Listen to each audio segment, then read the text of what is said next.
Ωραία. Παραφινάρισμα για τα καπάκια μας, από τις κυψέλες. Έχουμε φτιάξει μια ειδική κατασκευή εδώ. Παίρνει 3 καπάκια. Τα βάζουμε 3 καπάκια μαζί, ώστε έτσι να μπορούμε να κάνουμε γρήγορα το χρόνο μας να τελειώνουμε. Βλέπετε πως είναι.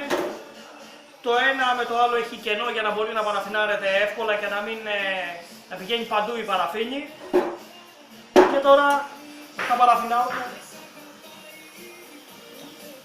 Τελειώσαμε με τους ορόφους.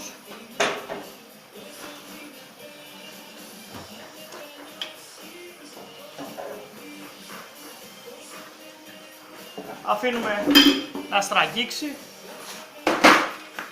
και βάζουμε τα καπάκια μας μέσα.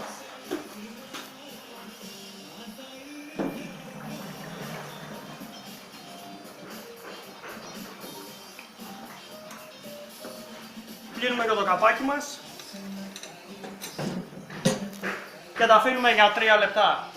Εδώ στο μελισσοκομικό εργαστήριο Ρεγκούκου 44 στην Ξηροκρίνη στη Θεσσαλονίκη. Και μπορείτε να μας βρείτε στο melissopαραγωγός.blogspot.gr ή στο Facebook σαν Μελισσοκομικό Εργαστήριο Οικογένειας Βρυνιού.